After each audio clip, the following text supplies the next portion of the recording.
Hi, I'm Andy LeGrand, and you're listening to the 6th episode of Knox Guitar Box. Today, my guest is Patrick Kerber, who happens to be my very first classical guitar instructor from Southeastern Louisiana University. We'll get to that interview and 20 minutes worth of music in just a moment. Knoxville Classical Guitar will be celebrating its 50th anniversary in 2021. And we're celebrating with a fundraiser honoring our founder, guitarist, educator, and instructor Lawrence Long. Our fundraiser offers the opportunity to share your performances of Larry's music on an episode of this podcast. There's also a new guitar in the mix. For more details, email info@knoxvilleclassicalguitar.com or visit our website at the same address. Today, in our Composer Spotlight, we'll highlight a composition by Robert Burleson. We lost Robert last week, and we'll remember him as a huge supporter of Knoxville Classical Guitar. Let's listen to Of One Heart by Robert Burleson.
Yeah, just doing my thing, and as a matter of fact, today, Jessica has been getting into the banjo lately, and I'm in the midst of refurbishing this baby. Come to find out, she got it at a garage sale or something. I don't know. Come to find out, I did a lot of research.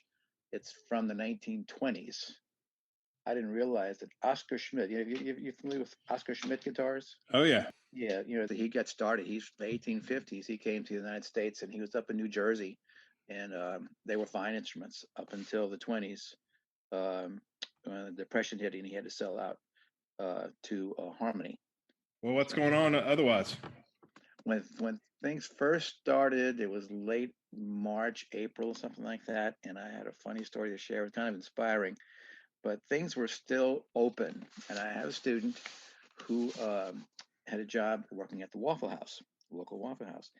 And he took 2 lessons. I mean, it was inspiring. He was at work. It was great. His boss, kudos to his boss. His boss let him take an hour off to get his guitar lesson in. And there he was sitting in the storeroom with his Waffle House uniform on, his little hat on. We're doing SOAR studies in the storeroom of the Hammond Waffle House. I'm thinking to myself, I bet you Fernando Sword never really envisioned this. The best part came when the busboy came when the door was open.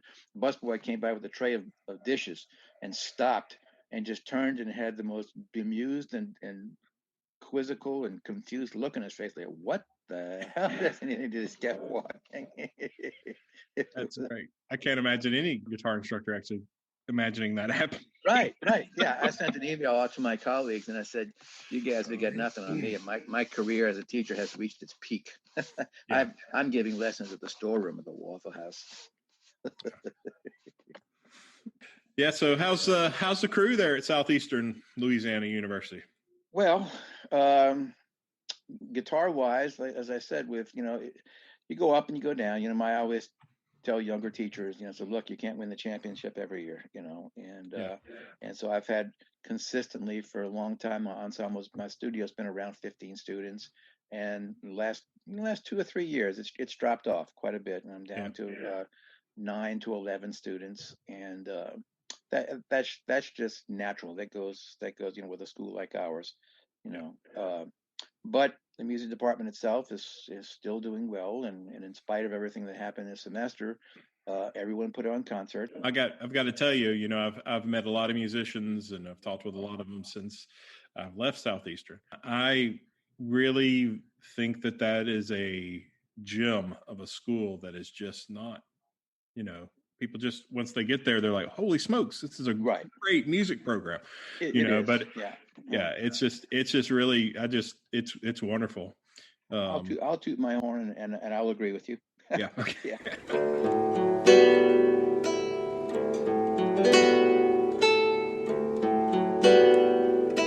You're listening to Breezes by Patrick Kerber, performed by Ben Kreider.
Compositions that I know, the two that I know well are Breezes and Balboa Park.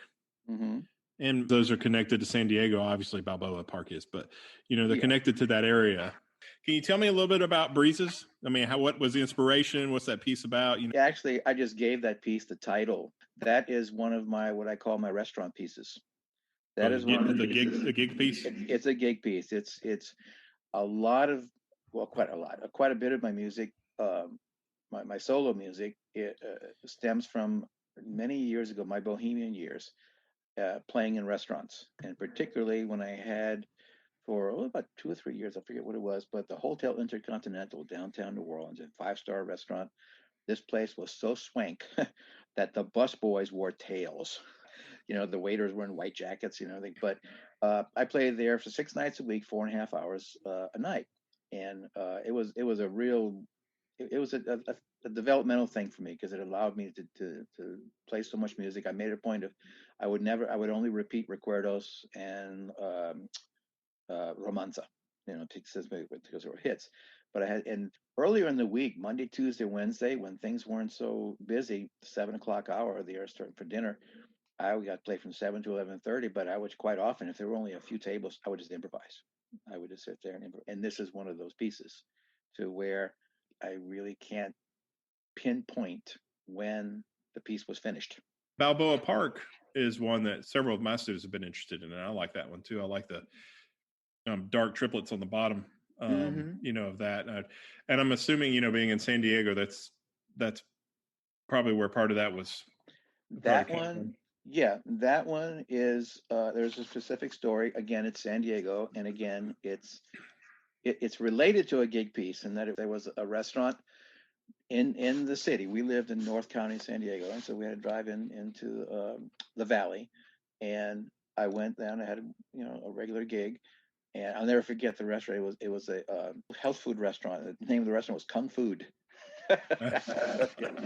But anyway, there was a tiny little stage there, and musicians, guitar players. There was different people would come in, and it was always dinner music.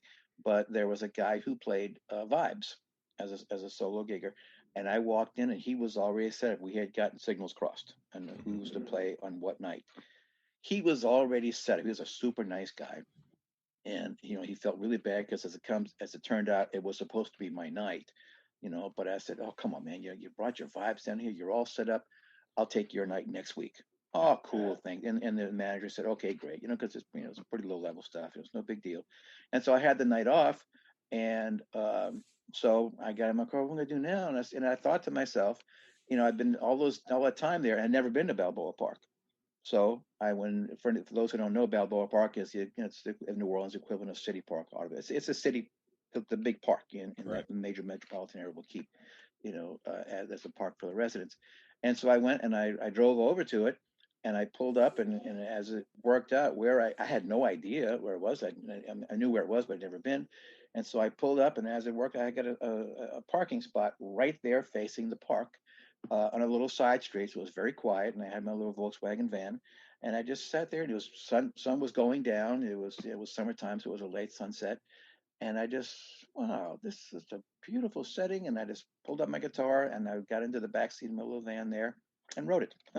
And the sun was going down. It was peaceful, and put it all together. And that's one piece. I said, yeah, okay, this is what it is. And very guitaristic, it's very good.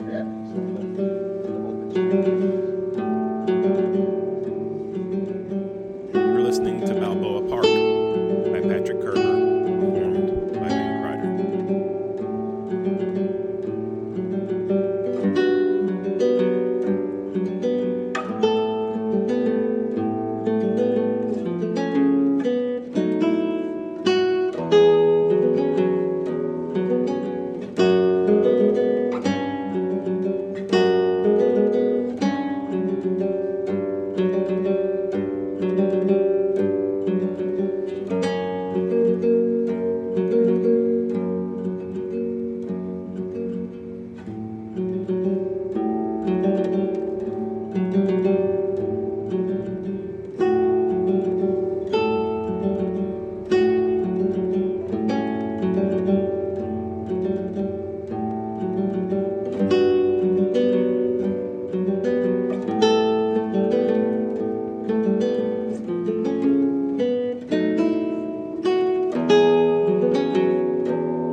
Your instruction, I kind of found my way into Southeastern. I don't know if you remember our introduction, but I do. Like, I was like, hey, I've my company went bankrupt. The company I was with went bankrupt. I've moved to Baton Rouge, and LSU doesn't have a guitar program. I've done some research. I'd like to come talk to you.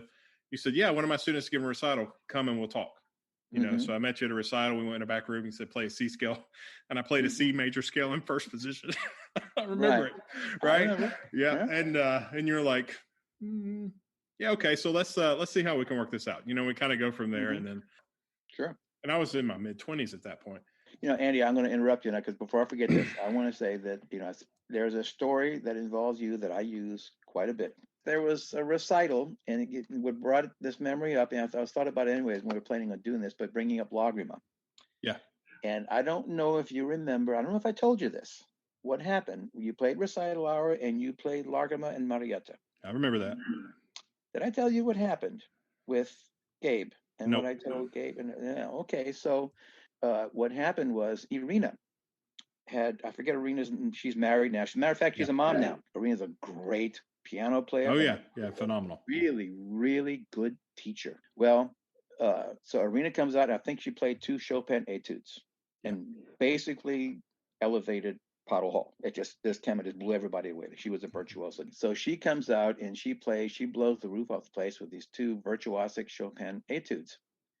And Gabe was sitting next to me. We're sitting at the top of the recital hall, and so everyone's applauding and whooping and hollering. She walks off, and the chair is being set for you. And I turned to Gabe, and I said, Gabe, how is Andy going to follow that? And Gabe just had this blood ran out of his face. He's like, oh my gosh, you're right. And I said, watch. You watch exactly, because I knew it was going to happen. Andy, you walked out. The place was still buzzing with Irina, just what she had done. You walked out. You were a bit older, so you were, everyone else was 18, 19, 20. You were what, 25, 26? 26, yeah. Yes, and you walked out with this air of confidence. You walked out, you stopped, you looked at the audience, and you took a very deep bow. You sat down, and you could have heard a pin drop. You're like, what's going on? You started Lagrima. And within 15 seconds, talk about not breathing, it felt to me like the audience wasn't breathing. You played it so beautifully that within 30 seconds, I was aware that everyone had forgotten about Irina. You played that, and then you played Marietta, equally as beautiful. They really, by the time it was over, they had totally forgotten about Chopin and a million notes a minute, and because it was just so beautiful. You walked off stage, and for those, the situation there is you walked and you waited, while people were moving. It's a very crowded area in this recital hour off stage. Irina was sitting down. You told me she was sitting next to you. And where you were standing, you were sitting holding a guitar while the next people were coming out. And you told me that Irina tugged on your jacket, and you looked down, and she looked up at you in her Russian accent. You tug it to my heart. Oh, I remember that. I do now, yeah. And so I relay that story to let people know that music is not always about virtuoso showing off and blowing. So sometimes it just laying things out as beautifully as you can, Yeah. and laying out and just let the beauty speak for itself. And you did that. And I would like to let you know I've told that story at least once a year, maybe 2 or 3 times a year. Oh, Just wow. Great. when I Thanks think for it's letting me good. know that. Yeah.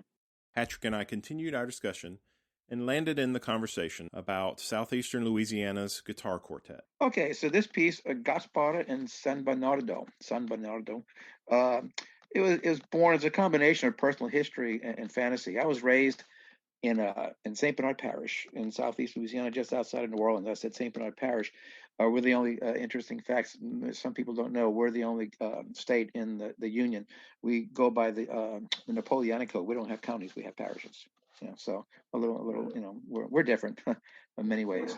But I've often thought, what kind of music may have been played in the early years of the settlement. We know about jazz. I mean, that's New Orleans' big, contribution. But there were people here before that happened, right? And one unique little point is the fact, our one of our most famous, large landmarks, the French Quarter, a large section, a small section of the city. It's called the French Quarter, but it's an interesting fact that most of the architecture was actually built by Spanish, and the architecture is actually Spanish.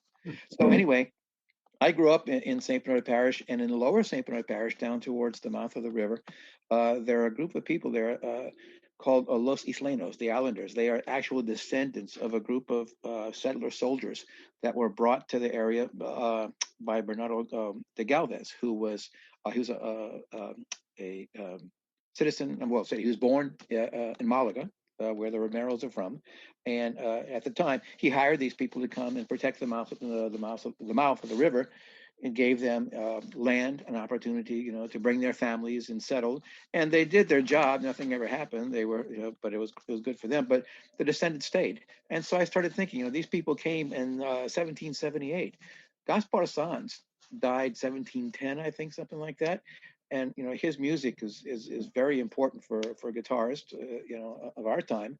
And I started thinking, gee, maybe some of these guys played the guitar. Maybe they knew Sanz's music, the Baroque guitar at the time. And I started putting together, thinking it's the piece. It's from his book. I took the themes from his book and of pieces, and I started thinking about how Joaquin Rodrigo wrote his Fantasia Paro and Canto Lombre, which he took Sanz's themes and turned it into a four-movement concerto. And so I started thinking about this, and the piece essentially it's a combination of direct quotes from Sanz's book, and then together with what I call the dream music.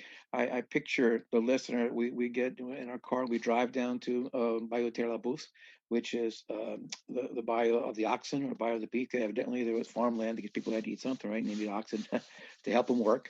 And so we go down there. We're sitting at an oak tree next to this slow moving bayou, and or at least I'm there by myself, or the listener wants to come with me. But I'm imagining that these huge oak trees that were alive then, that this music that these people would have played is in the trees, and it's still in there. And I'm sitting and I have a dream, and so the music there is some original material.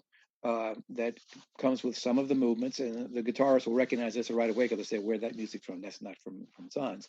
And those are my little dream sequences when I imagine the people dancing, the people working, and singing their music, and that's what's in there. And there's the guitarist will recognize the Españoleta and the Canarios, the song of the Canary Islands. It's a dance. One of my favorites is a piece, La Coquina Francesca, which translates as the French flirt. And the intention is to have the listener hear the music of a dance performed by a pretty visitor from New Orleans. So it's another piece, and it bears no resemblance to any of the Baroque style.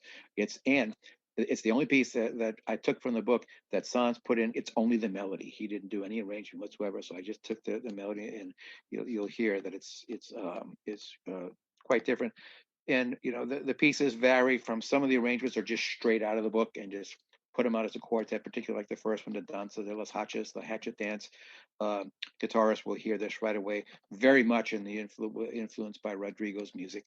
And then the Villano, another one is another dream piece, and you'll hear it's very spacey. The Torneo, a direct arrangement. Tornado means tournament dance. Okay, the rojero also very direct, but then it leads to another dream variation, the zarabanda. The people will hear it goes back and forth after listening. You'll be able to hear, oh, that sounds very Baroque. Oh, that doesn't.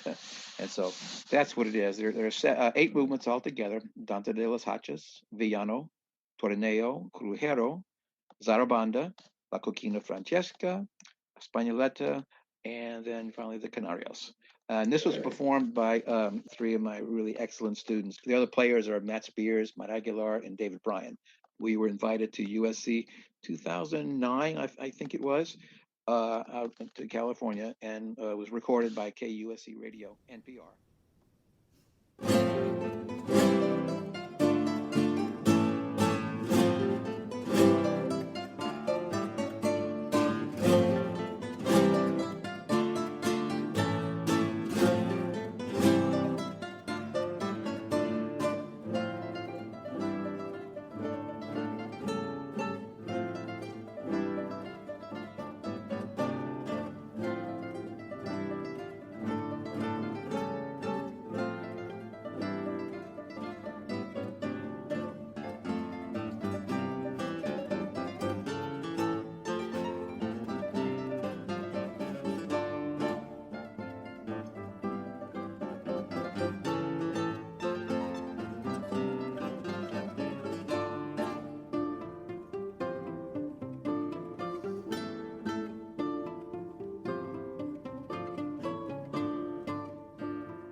just have to interrupt this because this is our favorite piece. The guitarists won't recognize this maybe because we all hear Sansa's music. La Coquina Francesca is the French flirt. She's come down from the city to dance with our guitarist out down at the bayou. It's actually in Sansa's book.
If you would like to support Knoxville Classical Guitar and Knox Guitar Box, please visit knoxvilleclassicalguitar.com/podcast. There you will be able to make a single donation or set up monthly donations for any amount. Please know that all donations go directly to Knoxville Classical Guitar.